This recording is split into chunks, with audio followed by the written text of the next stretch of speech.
Glória a Deus, queridos, graça e paz a todos, Deus abençoe. Então, primeiramente eu quero começar aqui dando os parabéns para você, parabéns. Por quê? Porque você chegou aqui, até aqui, na última aula desse tema tão tremendo que é o tema do arrebatamento. A última aula, e vamos falar a verdade, né? Tá demais ou não tá? Eu não sei você, mas a cada aula eu mesmo vou sendo mais e mais abençoado. Só de estar estudando, só de estar preparando aula para compartilhar aqui com você que chegou a este canal, né? E que tremendos esses estudos. Eu fico aqui muito feliz, mas muito feliz por poder vir aqui e estar compartilhando com você, compartilhando a palavra, falando das coisas futuras pela revelação deste livro, do livro do Apocalipse. Que tremendo, que maravilha, que privilégio. E olha que a gente está só no começo do livro, né? Imagine quanto mais está por vir aí, né?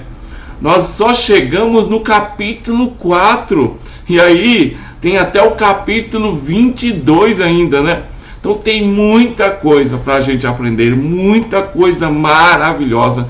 Não tem investimento melhor do que você investir em você mesmo, do que você dedicar tempo para aprender a palavra de Deus, para conhecer a Bíblia, né?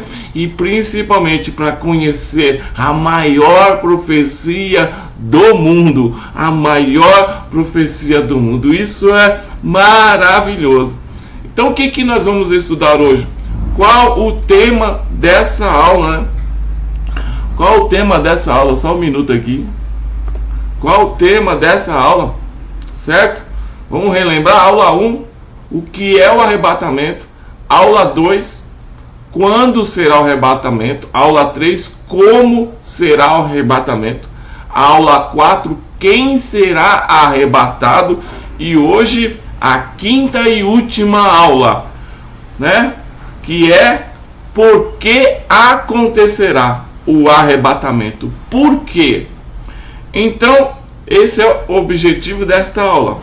A gente entender por que o arrebatamento vai acontecer. O que Deus tem em mente? O que Ele quer fazer no céu, na terra? Por que Ele criou? Né? Por que Ele desejou isso? Por que Ele determinou isso? Qual a razão disso? Por que acontecerá o arrebatamento? Primeira coisa, é porque é coisa dele, porque é coisa de Deus, certo? Primeira coisa é de Deus, né? É o querer dele, é a vontade dele. A Bíblia diz assim: o que é o barro, certo? Né? O vaso de barro, né? Para olhar para o seu olheiro e perguntar: por que você fez isso? Por que você fez dessa forma? Por que você fez assim?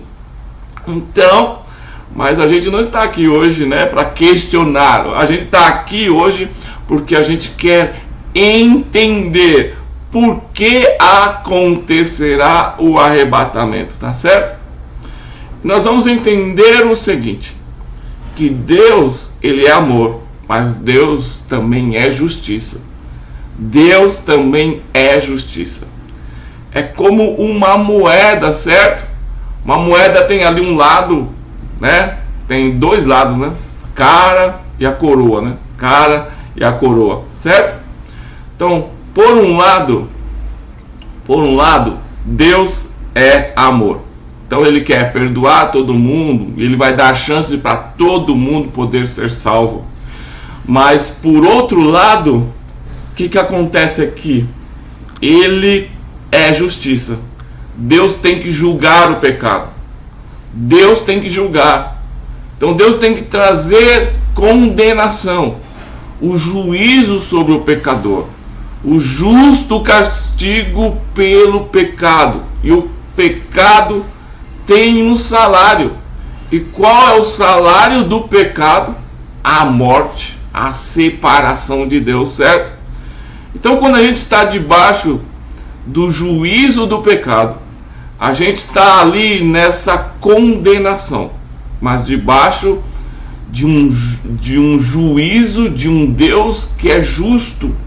E quando a gente se arrepende, quando a gente pede perdão a Deus, em obediência à palavra de Deus, nós recebemos o quê? Nós recebemos o perdão de Deus, a salvação de Deus, por meio da pregação do Evangelho, do que Jesus Cristo ele fez por nós ali na cruz do Calvário, certo? Então nós entendemos o amor de Deus, e então somos salvos dessa ira, desse juízo divino do Senhor que virá sobre a terra, sobre toda a terra.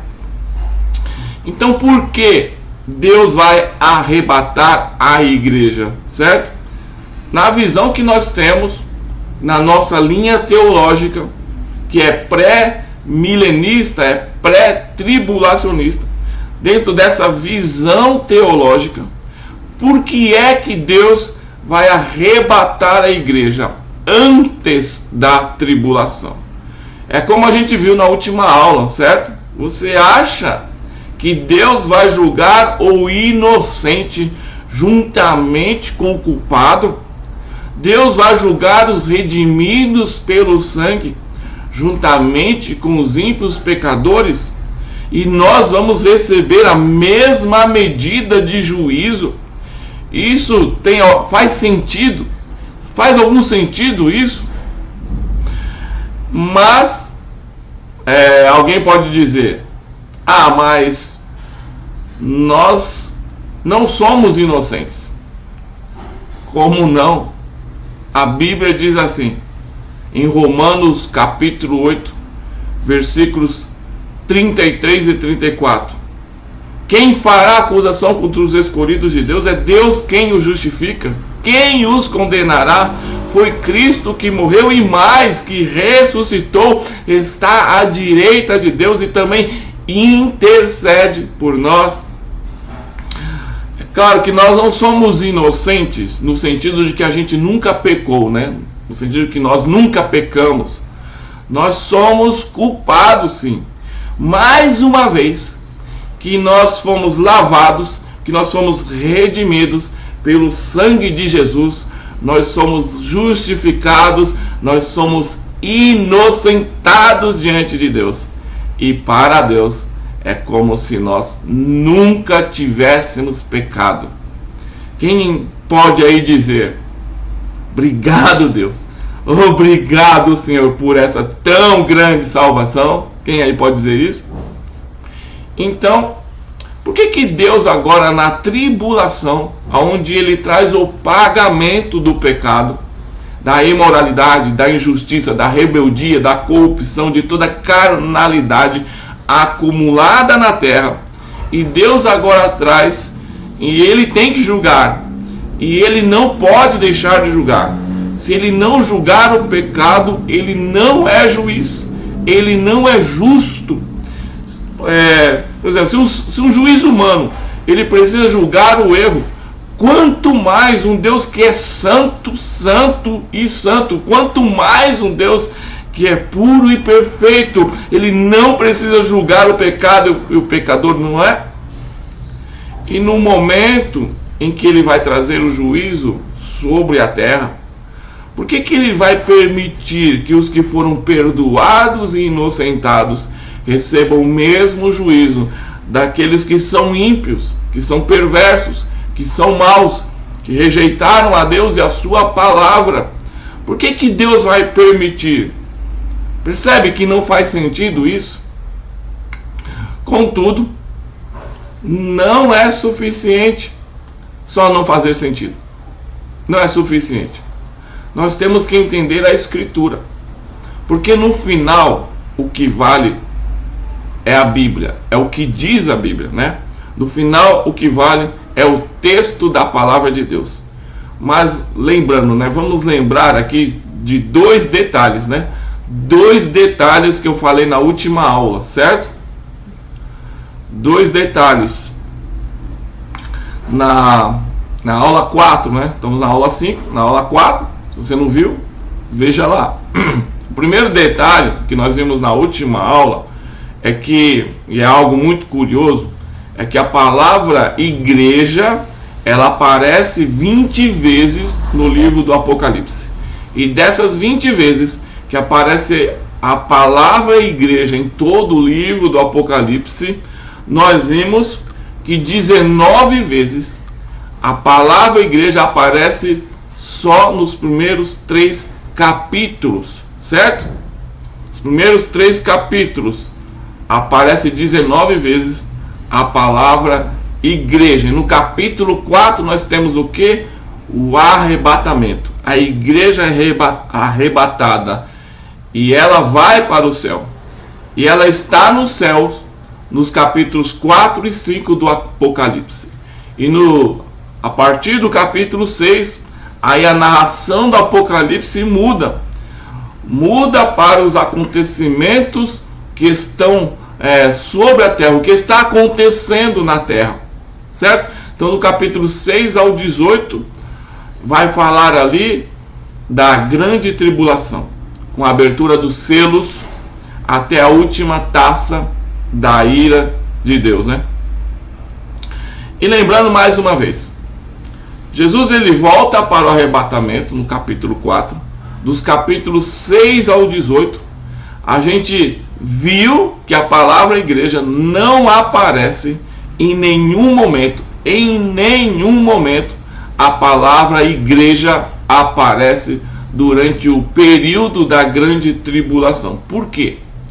Porque a igreja não está na terra, certo? Ela está no céu, foi arrebatada. Aí só aparece depois. A palavra igreja vai aparecer no final da Bíblia, no final do livro do Apocalipse, no capítulo 22, quando é o encerramento, ali o fechamento, em que Jesus fala da sua igreja, da noiva de Cristo. Outra coisa interessante, né, que é muito interessante, se a igreja vai passar pela tribulação, se alguém acredita nisso, porque não existe nenhum texto sequer no Novo Testamento que ensina a igreja como ela deve se conduzir, como ela deve se comportar durante a grande tribulação. Por que não tem nenhum texto nesse sentido? Não existe nenhum texto que fala que a igreja está passando pela tribulação, que ela está com o anticristo, que ela está ali com um falso profeta, e aí como que a igreja tem que se comportar, como que a igreja tem que se proceder, né? Não tem nenhum texto falando de como a igreja tem que se comportar durante o período da grande tribulação.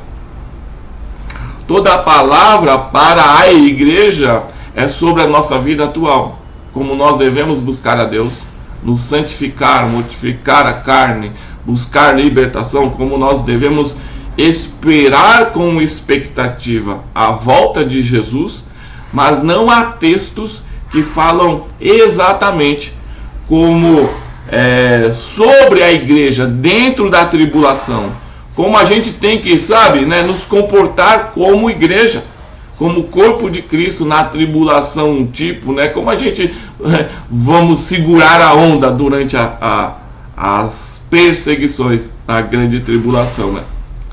Então vamos lá então, né, que é muito claro na palavra de Deus a respeito dessas coisas. Por que Deus vai julgar a terra? Você já entendeu. Você tem acompanhado os nossos estudos, então você já entendeu. Mas eu vou te mostrar na Bíblia. Vamos para a Bíblia, certo? Vamos para a Bíblia. Romanos capítulo 2. A gente vai ler dos versículos 5 até o 11. Depois a gente vai ler também o 16, certo? Então Romanos capítulo 2, versículo de 5 a 11, diz assim, versículo 5: Contudo, por causa da sua teimosia e do seu coração obstinado, ele está falando de quem aqui? Ele está falando do incrédulo, está falando do ímpio, teimosia e coração obstinado, do ímpio, certo? Por causa disso, desse seu coração teimoso e obstinado, você está acumulando ira para si mesmo, contra si mesmo, para o dia da ira de Deus. Olha aí, o dia da ira, né? Da ira de Deus. O dia que Deus julga, tribulação, juízo final, é dia de juízo. Quando se revelará o seu justo julgamento. Então veja que o julgamento de Deus, ele não é imparcial, certo? Não há favoritismo, é um julgamento justo. O juízo que vai acontecer na terra, ele é justo. Não há como dizer, tipo, Deus está sendo severo demais, né? Muita coisa, coisa ruim demais, né? O povo não merece tudo isso, todo esse castigo, todo esse juízo. Não. A Bíblia diz que é um julgamento justo, o seu justo julgamento. Certo? Versículo 6. Deus retribuirá a cada um conforme o seu procedimento. Conforme o seu procedimento. Voltando aqui. Então, ele dará aos que, persistindo em fazer o bem, buscam glória, honra e imortalidade, que é a vida eterna. Versículo 8. Mas haverá ira e indignação para os que são egoístas, que rejeitam a verdade, que seguem no erro, na injustiça. Haverá tribulação. Olha aqui a palavra aqui, certo? Tribulação. Haverá tribulação. Então haverá tribulação e angústia para todo ser humano que pratica o mal. Primeiro o judeu, depois o não judeu. Então aqui, no grego, né, o sentido aqui do grego é no sentido daqueles que não são judeus, certo? Mas haverá glória, honra e paz para todo aquele que pratica o bem, né? Primeiro o judeu, depois o grego, né?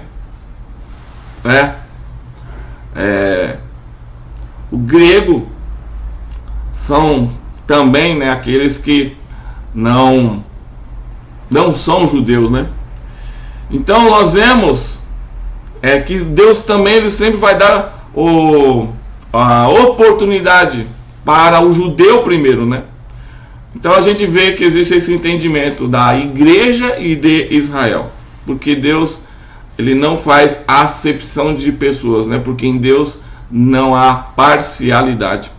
Então a Bíblia mostra que começa com a tribulação, o juízo de Deus, o julgamento de Deus, e finaliza com o dia final, o último momento, né? O último dia, certo? E versículo 16, olha o que Paulo diz: isso tudo acontecerá, né? Vai acontecer no dia em que Deus julgar os segredos dos homens, né? Coisas lá dentro, né? Que de cada um de nós, que só Deus sabe, mediante Jesus Cristo, conforme declara o meu evangelho, ok? O meu evangelho. Bem, então a Bíblia deixa claro, então existe uma ira, né? Existe um julgamento para aqueles que praticam o mal, para aqueles que são perversos, para aqueles que não buscam a vida eterna, para aqueles que a Bíblia diz aqui que seguem na injustiça, que rejeitam a verdade, que rejeitam Jesus, que é a verdade. Jesus disse: eu sou o caminho, a verdade e a vida. Então aqueles que rejeitam a palavra de Deus, né? Que a palavra de Deus é a verdade. João 17:17 fala isso, né? Então é claro, é óbvio aqui que não é gente tipo, né, que vai ou não vai, né? Que aceita, depois desaceita, entra, sai, sabe? Aceita Jesus, depois desvia. Não, aqui está falando que são pessoas malignas, pessoas que não querem, elas não querem no fundo, né? Não está dizendo tipo se são gente boa ou não, mas está dizendo que no fundo, lá no fundo, elas são pessoas más, certo? Por quê? Por que são pessoas más? Porque elas rejeitaram o bem, rejeitaram o amor de Deus, não quiseram saber de Deus, não creem em Deus, não tem Jesus, acham que tudo isso aqui é conversa fiada. Mas contudo a Bíblia diz que há tribulação e angústia para eles que evitam a verdade, que rejeitam a verdade de Deus e de sua palavra. Agora pensa aqui comigo. Será que o castigo vai ser severo demais? Se Deus tem que julgar o pecado, pensa comigo, quantos pecados tem na terra, né? Quantos pecados acontecem em um único dia no mundo inteiro? Em um só dia. Pensa aí em você, na sua vida. Quantos pecados alguém pode cometer em um único dia, né? Quantos pensamentos ruins, quantas palavras desnecessárias, quantos atos errados, quantos pecados em um dia? 1, 2, 5, 10, 20? Só Deus sabe, né? Mas pense agora aí no seu prédio inteiro, na sua rua, no seu bairro. Quantos pecados em um dia todo mundo ali comete, certo? Vamos pensar assim.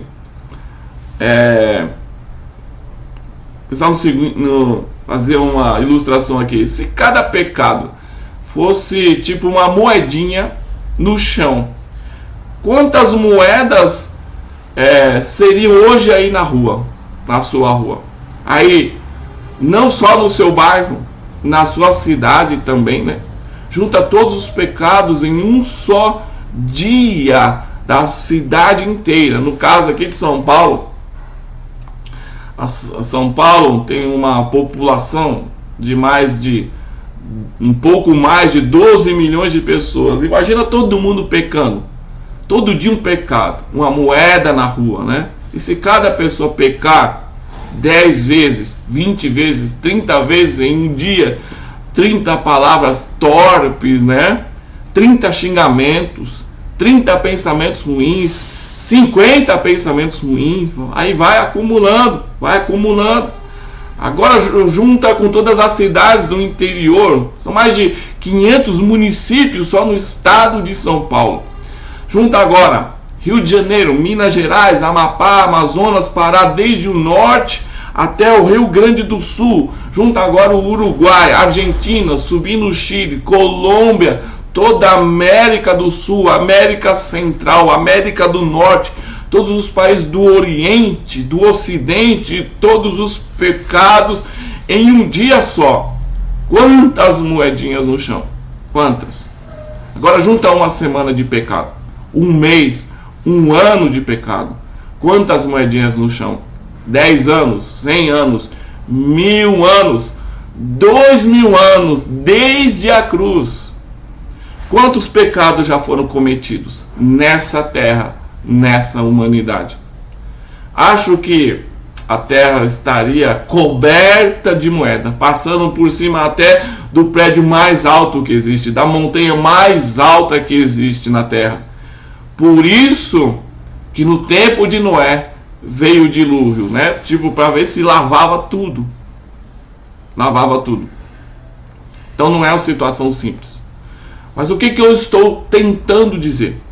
Que até a paciência de Deus tem limite. Até Deus, que é longânimo, né? Que ele tem longo ânimo, né? Até Deus, que é paciente, a Bíblia diz ter um limite. A Bíblia diz ter uma medida. A medida dos gentios. A Bíblia fala sobre isso. Um tempo que Deus diz: chega, chega, certo? Vai só até aqui, vai vir só até aqui, certo? Quando chegar a essa medida, chega. Então ele foi misericordioso, amoroso, paciente, deu a opção e a oportunidade para muita gente ouvir o Evangelho. Mas tem gente que rejeita uma vez, 2 vezes, 3 vezes, 5 vezes, 10 vezes. Tem gente que Deus envia o vizinho, Deus envia a mãe, o pai, o tio, Deus envia às vezes o filho, Deus envia a esposa, o marido, Deus envia depois alguém no metrô, alguém no ônibus, alguém no trabalho. Então sempre Deus está enviando, está falando de Jesus, está falando do Evangelho. Aí a pessoa fica ali dizendo não, não, não, não, não, não, tá? Fica ali rejeitando, rejeitando, rejeitando, rejeitando. E ela segue pecando, pecando, pecando, pecando, vai acumulando. Chega um momento que Deus diz assim: certo? Já dei tempo suficiente. Chega, acabou o tempo, acabou o prazo. E aí, Deus agora, ele tem que ser o quê? Juiz. Senão, ele não é justo. Senão, ele não é fiel a si mesmo. E ele tem então que condenar o pecado. E a Bíblia diz, como nós já falamos aqui, né? Que o salário do pecado é o quê? Salário do pecado é a morte. É a morte. Romanos 6, 23, parte A. Então, ele tem que julgar. E é por isso que a grande tribulação é algo tão terrível. É por isso que a grande tribulação, a Bíblia diz que é um tempo que nunca se viu na história da humanidade. Porque é um juízo de pecados acumulados no mundo, que tem ofendido a Deus, certo? Que tem ofendido a Deus constantemente.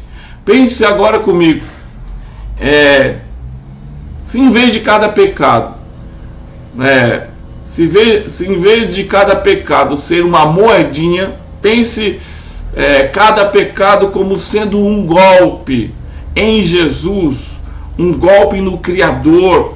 Quantos golpes ele já recebeu? Quantos pecados ele já sentiu e sofreu? Ele olha para a humanidade e diz: eu não criei o homem para isso, né? Então ele agora traz um juízo, o juízo de Deus, o juízo de Deus. E este juízo, ele é forte e ele é na medida do pecado. É na medida. Um crime no mundo natural é assim. A pessoa, ela vai ser julgada, ela vai para a justiça, certo? Ali, sendo julgada, para depois ir para a penitenciária. Dependendo do grau de periculosidade do crime que ela cometeu, ela vai passar 2 anos, 10 anos encarcerada, 20 anos. Em alguns países tem até prisão perpétua, dependendo do crime. Então junta todos os crimes, junta todos os pecados, será a medida do juízo de Deus. É forte. Então a ira de Deus é o juízo final sobre a terra. A grande tribulação é o momento em que o Senhor vem para trazer o salário, o pagamento de toda a injustiça que o homem fez e toda vez que ele negou a oportunidade de ser perdoado e salvo e restaurado. Mas não se preocupe, você não rejeitou o amor de Deus. Você não está destinado para a ira. Nós vamos sair. Nós vamos escapar. Deus tem um livramento. Quem pode dizer aí, Deus tem um livramento? Coloque nos comentários abaixo desse vídeo, Deus tem um livramento. Agora, ouça aqui, que isso aqui é fantástico. Olha só, isso é fantástico. Anota aí, presta atenção. Vamos falar aqui, ponto 2. Ponto 2, o livramento dos filhos de Deus. Então, primeiro ponto, o juízo de Deus. por que esse juízo, certo? Ponto 2, o livramento dos filhos de Deus. Então veja esse texto aqui. Veja esse texto aqui. Lucas capítulo 17, 26 e 27 diz assim: como foi nos dias de Noé, certo? Assim como foi nos dias de Noé, também será nos dias do Filho do Homem. O povo vivia comendo, bebendo, casando-se, dando-se em casamento, até o dia em que Noé entrou na arca. Então veio o dilúvio e os destruiu a todos. Vamos continuar. Versículo 28. Aconteceu a mesma coisa nos dias de Ló. Aqui quem está falando é Jesus Cristo, certo? O povo estava comendo, bebendo, comprando e vendendo, plantando e construindo. Mas no dia em que ele saiu de Sodoma, choveu fogo e enxofre do céu e destruiu a todos. Versículo 30. Então preste atenção no que Jesus diz. Acontecerá exatamente assim. Aleluia. Acontecerá exatamente assim, no dia em que o Filho do Homem for revelado, certo? A volta de Jesus, né? Olha o que a Bíblia está dizendo. Gente, vai ser igual. Quando o Filho do Homem for revelado, né? Quando Jesus voltar, vai ser igual como nos dias de Noé, igual como nos dias de Ló. O que aconteceu nos dias de Noé? A Bíblia diz que o povo estava lá, vivendo a vida, fazendo o que queria, o que bem entendia, vivendo suas vidas normais, do jeito deles, até o dia em que Noé entrou na arca. E quando ele entrou na arca, versículo 27, então veio o dilúvio. O dilúvio era o juízo. E Deus julgou a terra com águas. Na grande tribulação, Deus não faz com águas. O julgamento é pelo fogo. Então o que acontece? O dilúvio só veio depois que Noé estava salvo. Depois que Noé e sua família entraram na arca, aí veio o juízo de Deus. Jesus diz: vai ser exatamente assim, quando o Filho do Homem for revelado. Antes da hora do juízo sobre a terra, a igreja entra na arca. Qual é a arca? O arrebatamento. É o céu, é a glória. O dilúvio não pôde acontecer até Noé entrar no lugar da salvação e a porta ter sido fechada e selada.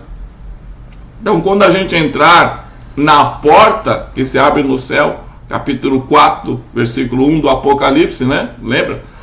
A porta vai ser fechada. Acabou. E agora começa o juízo de Deus.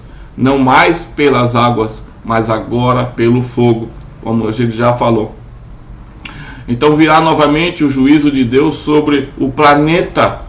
Mas nós, a igreja, os salvos em Cristo, nós não estaremos mais aqui. Você entende isso? Faz sentido isso? Não é tremendo isso? Deus esperou primeiro Noé entrar na arca para estar salvo, para depois trazer o juízo. O arrebatamento é isso. Primeiro você entra na arca, você entra na porta no céu, que é o seu lugar de salvação, e depois a porta se fecha e vem o juízo. Vem o juízo. Aí alguém pode dizer assim, né? Talvez você ouça alguém usando esse mesmo texto e dizendo assim: não, o crente ele passa pela tribulação, né? A igreja passa pela tribulação, porque Noé, ele também passou pelo dilúvio, né? Mas irmãos, peraí, vamos entender isso aqui. Ele passou pelo dilúvio? Como assim? Porque alguns acham que a arca passou pelo dilúvio. Então a igreja passa pela tribulação, mas não é bem assim. Onde é que estava o juízo de Deus?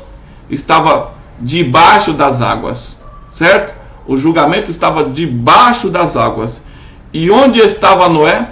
Ele estava sobre as águas. Ele estava acima, assim como eu e você. Então, debaixo do céu vem o juízo, e nós estaremos o quê? Acima do juízo. Nós estaremos na arca, na glória de Deus. E se não é suficiente, Jesus ainda continua. Ele diz assim: olha, eu vou te dar um outro exemplo. O exemplo de Ló. Lembra de Ló, da esposa que virou uma estátua de sal? Você lembra disso? Olha o que a Bíblia diz aqui. Versículo 29 de Lucas capítulo 17. Mas no dia em que Ló saiu de Sodoma, choveu fogo, né, enxofre do céu. Então, se você ler lá no Gênesis, né, a história ali, a Bíblia diz que os anjos, eles visitaram Ló. Eles disseram assim: você tem que sair logo, Ló. Ló, você tem que sair daqui, né, logo, certo? Você tem que sair logo daqui, Ló. Porque enquanto você não sair, enquanto você não estiver em um local seguro, enquanto você não chegar lá no local seguro, Deus não pode julgar a terra. Gênesis 19, 22. Meu Deus do céu! Olha que tremendo! Jesus agora, ele está pregando sobre a volta dele, certo? Ele faz a lembrança de Ló. Fala: lembrem-se como foi nos dias de Ló. Ele diz: você lembra de Ló? Não, você, Ló, enquanto você não sair, né? Então saia logo, porque enquanto você não sair, Deus não pode julgar a cidade. E Abraão estava intercedendo por Ló, certo? Lembra de Abraão? Ele clamou a Deus. Ele disse: Senhor, se tiver ali 10 justos, o Senhor vai destruir a cidade? Ele fala: não, eu não destruirei. Se tiver 10 justos, por amor dos 10 justos, eu não destruirei a cidade. Se tiver 5 justos, o Senhor destrói a cidade? Não, não destruirei. Então Deus, ele está sendo misericordioso. Enquanto tiver um dos seus justos na cidade, ele não destrói. Ele não destruiu Sodoma. Enquanto Ló não saiu de lá, enquanto Ló não foi tirado de lá, então assim será na terra. Enquanto a igreja está aqui, ele não destrói toda a terra, né? Ele não executa juízo sobre toda a terra. Ele não traz destruição sobre todo o planeta. Por isso que ele tem que tirar a igreja da terra. Por isso tem que acontecer o arrebatamento. Aleluia. Amém. Pois ele diz assim: será exatamente, será como nos dias de Noé, será como foi nos dias de Ló, assim acontecerá no dia do Filho do Homem. Quem pode dizer glória a Deus, glória a Deus, glória a Deus? Aleluia. E eu creio que Deus vai dar chance para a nossa família, porque Deus deu chance para a família de Noé ser salva. Deus deu chance para a família de Ló ser salva. E obviamente, infelizmente, eles ali não souberam aproveitar, certo? A esposa não soube aproveitar, as filhas também se desviaram. Mas a gente tem que entender um princípio. Deus, ele dá a chance, né? E eu creio que Deus vai dar a chance, e ele tem dado a chance para toda a nossa casa ouvir o Evangelho, receber o Evangelho, ser alcançado em nome de Jesus. Eu creio nisso. Eu creio que a salvação virá para a nossa casa, para a nossa família. E nós devemos pedir a Deus que eles saibam aproveitar, antes que seja tarde demais. Então agora vamos terminar, né? Porque Deus vai arrebatar a igreja? Porque, bem, então vou repetir a ideia inicial.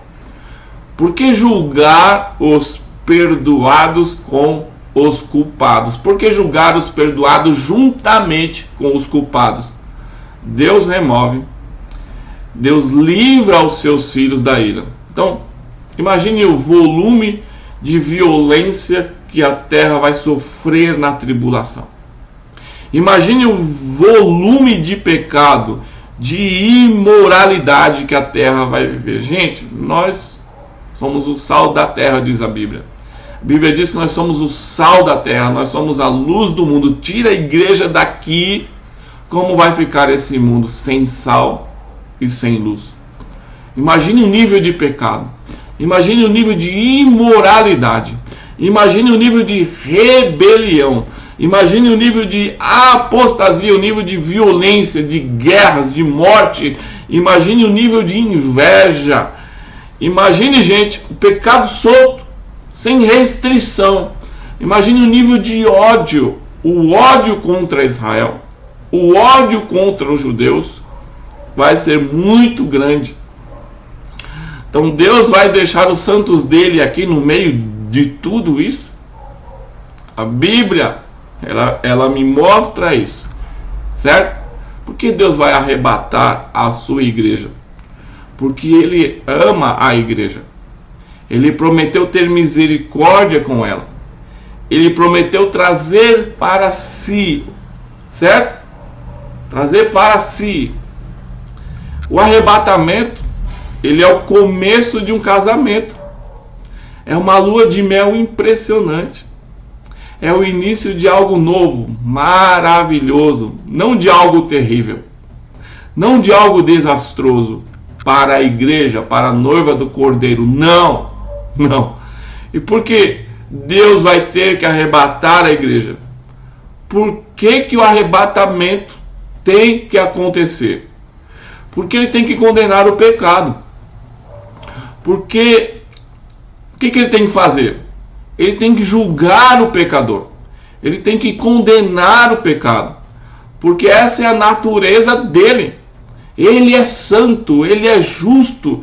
Por isso que a chance foi dada para a gente agora de se arrepender, de se converter. Mas a tribulação é tempo de juízo. Como nós vimos em Romanos capítulo 2, é o tempo do juízo, da ira de Deus sobre o pecado. Porque é que a igreja, ela vai passar pelo juízo se o pecado dela foi perdoado? Não, não. Uma vez que o nosso pecado foi perdoado, nós não estamos mais debaixo da ira e do juízo de Deus. Nós estamos debaixo da graça do Senhor, salvos da ira e do juízo de Deus, pois seremos levados, seremos arrebatados antes do julgamento acontecer. Quem pode aí levantar as mãos e dizer: obrigado, Jesus, obrigado, Jesus, eu não mereço, mas eu recebo, eu não mereço, mas eu recebo, amém. Glória a Deus, amém. Recebeu aí? Tremendo, não é? Tremendo. Estamos fechando aqui esse tema agora, então, do arrebatamento, sobre o arrebatamento. E a minha oração é que você esteja preparado, amém. Vamos orar? Vamos orar? Se puder, diga comigo, né? Ore nesse sentido. Pai, em nome de Jesus, quero te agradecer, porque o Senhor é justo. Pela sua palavra entendemos que o Senhor precisa condenar o pecado, mas o Senhor também é paciente, tem sido paciente comigo e com todos até hoje.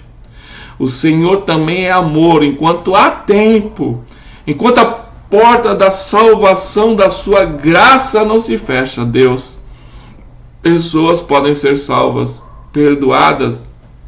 Eu quero ser, então. Eu quero ser salvo, eu quero ser perdoado. Obrigado, Deus, porque quando o teu juízo for derramado sobre a terra, o teu juízo não será injusto, ele será na medida certa para os pecados da humanidade. E eu te agradeço desde já por me livrar disso. ou eu poderia estar nisso, eu poderia estar incluído nisso, mas eu fui perdoado. O sangue de Jesus, teu Filho amado, me lavou, me purificou de todo o meu pecado. Senhor, o Senhor Jesus pagou o alto preço pela minha salvação. Obrigado, porque o Senhor vai me tirar daqui antes de tudo isso acontecer. O arrebatamento, Senhor Deus, eu creio, é uma oportunidade de amor, Deus, de escape da tua igreja, da tua família e dos teus filhos. Mostra a tua misericórdia e o quanto o Senhor nos ama. E eu também te amo, meu Deus, meu Pai. Com todo o meu coração eu oro e te agradeço, Pai, em nome de Jesus. Quem pode dizer amém e amém? Graças a Deus. Então nós encerramos mais esse tema aqui, né? Que lindo, que maravilhoso, glória a Deus. Pensa comigo, o privilégio de você estar aprendendo essas coisas, esses ensinamentos, né? Que não daria para passar, né? Ministrando num domingo, né? É impossível. Imagina quantos domingos seriam necessários, né? Levaria anos. E também tem tantos outros assuntos que a gente tem que ensinar na igreja, né? É ou não é? Então, isso aqui é uma oportunidade única. Dou graças a Deus por poder vir aqui e compartilhar esse conhecimento com você. E a gente só chegou no capítulo 4. Só no capítulo 4. Então que Deus nos ajude a chegar até o capítulo 22. Tem muita coisa fantástica e maravilhosa ainda para a gente aprender, para compartilhar com vocês, certo? Então compartilhe esses estudos, se inscreva no nosso canal e compartilhe esses estudos com quem você puder compartilhar, para que mais e mais pessoas também possam ser abençoadas com o conhecimento dessa revelação através desses estudos aqui no nosso canal, né?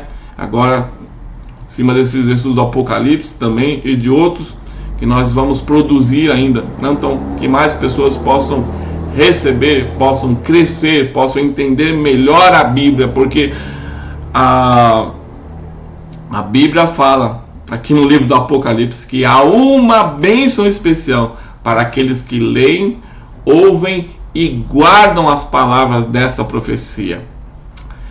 Então essa pessoa pode ser você, pode ser alguém da sua família, algum amigo seu. Compartilhe, amém? Deus te abençoe, Deus te guarde, te proteja. Te vejo na próxima aula, se Deus assim nos permitir, em nome de Jesus, amém? Deus abençoe a todos.